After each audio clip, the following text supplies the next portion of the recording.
Good morning and welcome back दोस्तों। स्वागत है आपका एक बार फिर से आपके अपने चैनल जीके सर्च इंजन पर। आज है 5 अगस्त और 5 अगस्त से रिलेटेड राजस्थान करंट अफेयर्स के जितने भी इंपॉर्टेंट क्वेश्चन हैं सभी हम इस वीडियो में डिस्कस करने वाले हैं। तो पूरा वीडियो बहुत ध्यान से देखिए और वीडियो के एंड में मैं आपसे क्वेश्चन पूछूंगा जिसका आंसर आपको कमेंट बॉक्स में देना है। कल के वीडियो में मैंने आपसे क्वेश्चन पूछा था जो था हाल ही में राजस्थान के किस शहर का 865वां स्थापना दिवस मनाया गया था। तो इसका सही आंसर आपको कमेंट बॉक्स में देना था। तो राजस्थान के जैसलमेर का हाल ही में 865वां स्थापना दिवस मनाया गया था। बी ऑप्शन इसका सही था। जिन दोस्तों ने बी ऑप्शन कमेंट बॉक्स में सही जवाब दिया उनको हार्दिक शुभकामनाएं। जैसलमेर का 1 अगस्त को हाल ही में 865वां स्थापना दिवस मनाया गया था। विक्रम संवत 1212 में श्रावण शुक्ल द्वादशी को यादव भाटी वंश के जो शासक थे महारावल जैसव इनके द्वारा जैसलमेर की स्थापना की गई थी और ये 865वां स्थापना दिवस है वो हाल ही में 1 अगस्त को मनाया गया था। त्रिकूट पर्वत पर दुर्ग की स्थापना की गई थी जैसलमेर दुर्ग। जैसलमेर का नामकरण 2 शब्दों के मेल से बना है। जैसल जो यहाँ के राजा का नाम था और मेरू यानी पहाड़ का जो पर्यायवाची है तो उसी आधार पर जैसलमेर का नामकरण किया गया था। इस अवसर पर जो आराध्य देवी स्वांग्या माता है और जैसल देव आदि का पूजन किया गया था। जो 865वां स्थापना दिवस 1 अगस्त को मनाया गया था।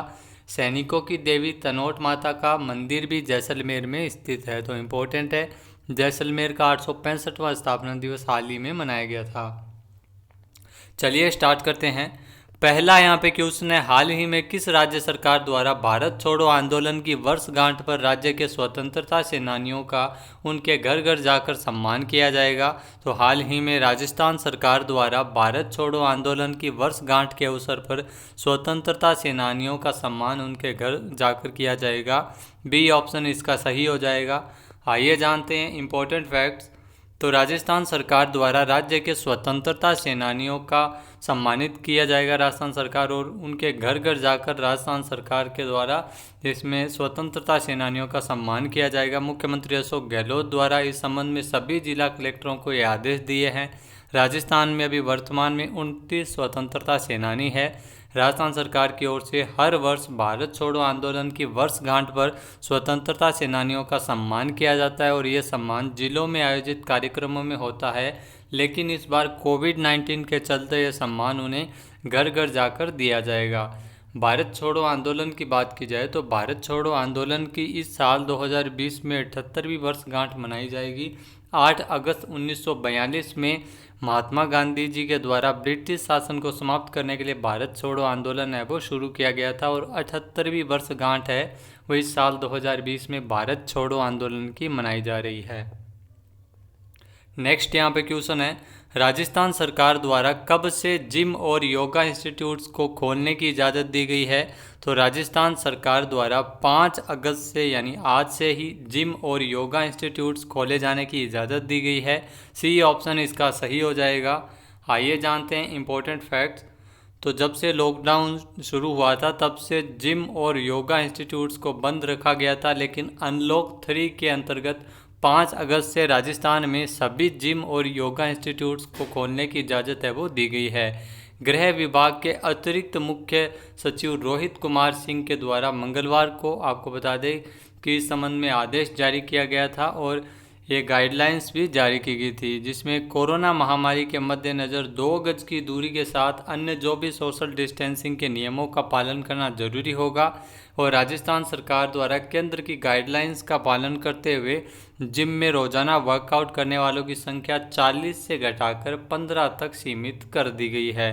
और रोजगार के मद्देनज़र राजस्थान सरकार की तरफ से अनलॉक 3 में जिम को खोलने की इजाज़त है वो दी गई है।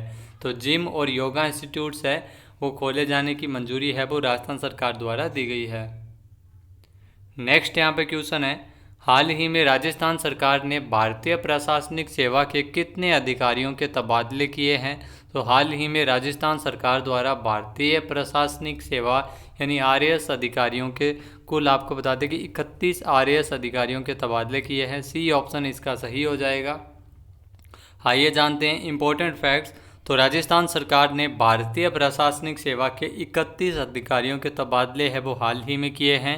कार्मिक विभाग के संयुक्त शासन सचिव डॉक्टर रविंद्र गोस्वामी के द्वारा इसके आदेश है वो जारी किए गए थे। और इसके साथ साथ आपको बता दें कि भारतीय वन सेवा के 57 अधिकारियों और भारतीय प्रशासनिक सेवा के 31 अधिकारियों के तबादले है वो राजस्थान सरकार द्वारा हाल ही में किए गए हैं।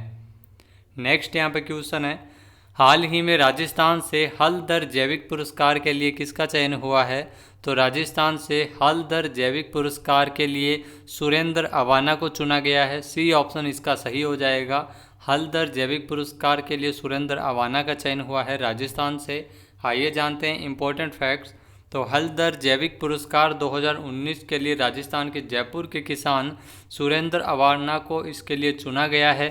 इसके साथ साथ यह पुरस्कार मध्य प्रदेश की महिला किसान शारदा पाटीदार को भी दिया गया है, जिसमें इन सभी को 1 लाख रुपए की प्रोत्साहन राशि प्रदान की जाएगी।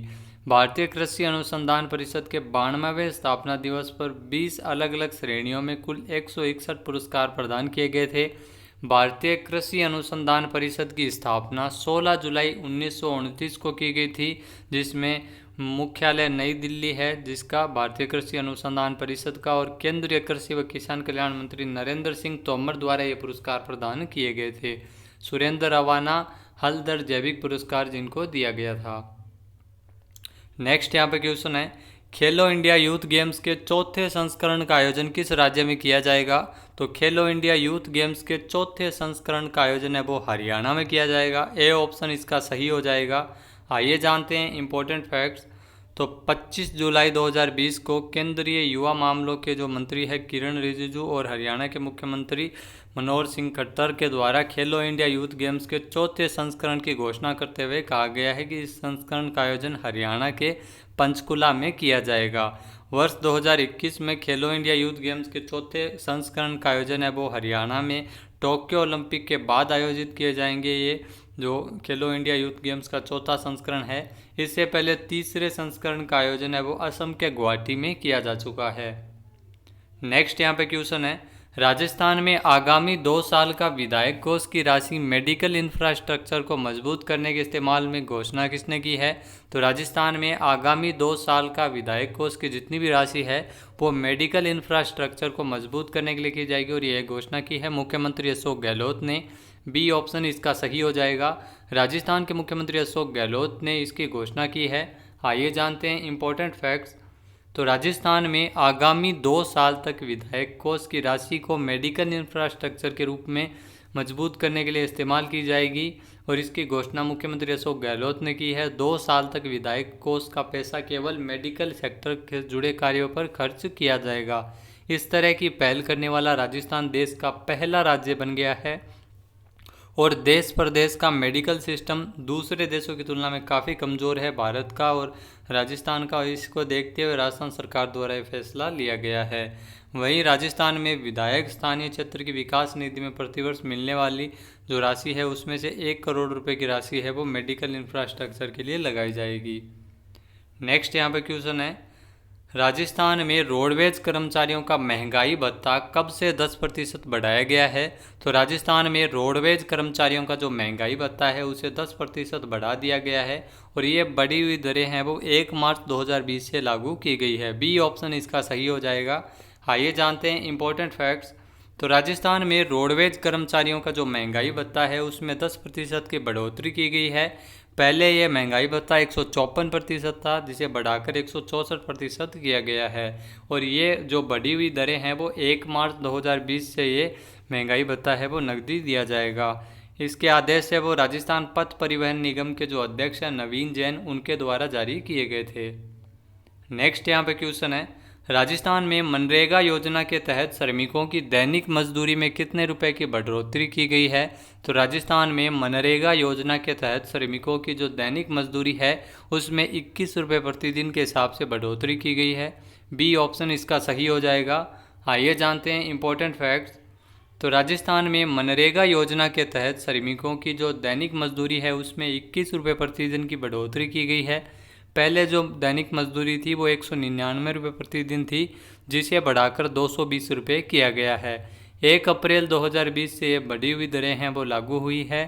समय में परिवर्तन आपको बता दें किया गया है मनरेगा योजना के तहत, जहां सुबह 6 बजे से लेकर दोपहर 1 बजे तक समय किया गया है।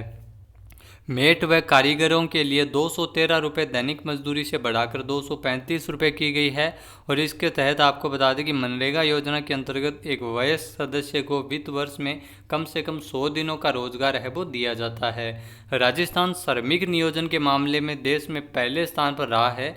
लॉकडाउन के बाद काफ़ी संख्या में मनरेगा योजना के तहत है वो रोजगार प्रदान किए गए हैं। भारतीय संसद द्वारा 2 फरवरी 2006 को राष्ट्रीय ग्रामीण रोजगार गारंटी अधिनियम 2005 के तहत ये योजना शुरू की गई थी, जिसे बाद में महात्मा गांधी जी के नाम पे मनरेगा योजना किया गया था। तो 2006 में इसका शुभारंभ किया गया था। नेक्स्ट यहाँ पे क्वेश्चन है, हाल ही में देश में बाघों की संख्या बढ़कर कुल कितनी हो गई है? तो हाल ही में देश में बाघों की संख्या बढ़ गई है और 2967 है वो वर्तमान में बाघ हो गए हैं। सी ऑप्शन इसका सही हो जाएगा। आइए जानते हैं इंपॉर्टेंट फैक्ट्स। तो मौजूदा समय में देश में कुल 2967 है बाघों की संख्या, जो 2014 में 2226 थी। लगभग 33% का इजाफा हुआ है। इससे पहले आपको बता दें कि सबसे अधिक जो बाघ है, टाइगर है, वो मध्य प्रदेश में है। मध्य प्रदेश में इनकी संख्या 526 है। बाघों की गिनती के लिए पेड कैमरा ट्रैप्स 26,760 अलग अलग लोकेशन पर लगाए गए थे, जिससे तकरीबन 3 करोड़ फोटो खींचे गए थे, जो अपने आप में एक वर्ल्ड रिकॉर्ड है। सरकार द्वारा बाघों के संरक्षण हेतु उनकी संख्या को बढ़ाने के लिए 2022 तक जो लक्ष्य निर्धारित किया था उसे समय से पूर्व ही पूरा किया गया है। तो 2967 है वो वर्तमान में भारत में बाघों की संख्या है। हर साल 29 जुलाई को अंतर्राष्ट्रीय बाघ दिवस मनाया जाता है, तो ये भी इम्पोर्टेंट है। नेक्स्ट यहाँ पे क्वेश्चन है, हाल ही में एशियाई विकास बैंक ने किसे उपाध्यक्ष के पद पर नियुक्त किया है? तो एशियाई विकास बैंक का उपाध्यक्ष के पद पर नियुक्त किया गया है अशोक लवासा को। सी ऑप्शन इसका सही हो जाएगा। आइए जानते हैं इंपॉर्टेंट फैक्ट्स। तो एशियाई विकास बैंक यानी एडीबी ने चुनाव आयुक्त जो अशोक लवासा है, जिनको उपाध्यक्ष बनाया गया है, इनकी नियुक्ति घोषणा विदेश मंत्रालय द्वारा की गई थी। एडीबी के जो वर्तमान में उपाध्यक्ष दिवाकर गुप्ता के स्थान पर अशोक लवासा है वो एशियाई विकास बैंक के उपाध्यक्ष चुने गए हैं। एशियाई विकास बैंक यानी एशियन डेवलपमेंट बैंक एडीबी एक क्षेत्रीय विकास बैंक है, जिसकी स्थापना 19 दिसंबर 1966 को एशियाई देशों के आर्थिक विकास के सुगमीकरण के लिए की गई थी। और जो एडीबी का जो मुख्यालय है वो मनीला में है, फिलीपींस की राजधानी है मनीला। और एडीबी में कुल 67 सदस्य देश है। तो एडीबी का जो उपाध्यक्ष बनाया गया है, काफ़ी प्राउड का विषय है, अशोक लवासा, जिन्हें एडीबी का उपाध्यक्ष चुना गया है। एशियाई विकास बैंक के जो अध्यक्ष है वो है मात्सुगु असाकावा। अब बात कर लेते हैं आज के हमारे क्विज की। तो आज का हमारा क्विज है, हाल ही में मुख्यमंत्री अशोक गहलोत ने 20 अगस्त से राजस्थान के नगरीय क्षेत्रों में कितनी रसोई का संचालन इंदिरा रसोई योजना के तहत किया जाएगा? तो एक बार फिर से सुनिएगा। हाल ही में मुख्यमंत्री अशोक गहलोत द्वारा 20 अगस्त से राजस्थान के नगरीय क्षेत्रों में कितनी रसोइयों का संचालन इंदिरा गांधी रसोई योजना के तहत किया जाएगा? तो इसका सही आंसर आपको कमेंट बॉक्स में देना है। और अगर ये वीडियो आपको पसंद आए तो इसको लाइक और शेयर करना न भूलें। साथ ही साथ हमारे चैनल को भी ज़रूर सब्सक्राइब कीजिएगा। इस वीडियो की PDF फाइल आप वीडियो के डिस्क्रिप्शन बॉक्स से डाउनलोड कर सकते हैं और इस क्वेश्चन का आंसर आप वोट करके भी कर सकते हैं। वीडियो कैसा लगा कमेंट बॉक्स में ज़रूर बताएं। वीडियो ज़्यादा से ज़्यादा शेयर करें, लाइक करें। वीडियो देखने के लिए धन्यवाद। जय हिंद, जय भारत, जय राजस्थान।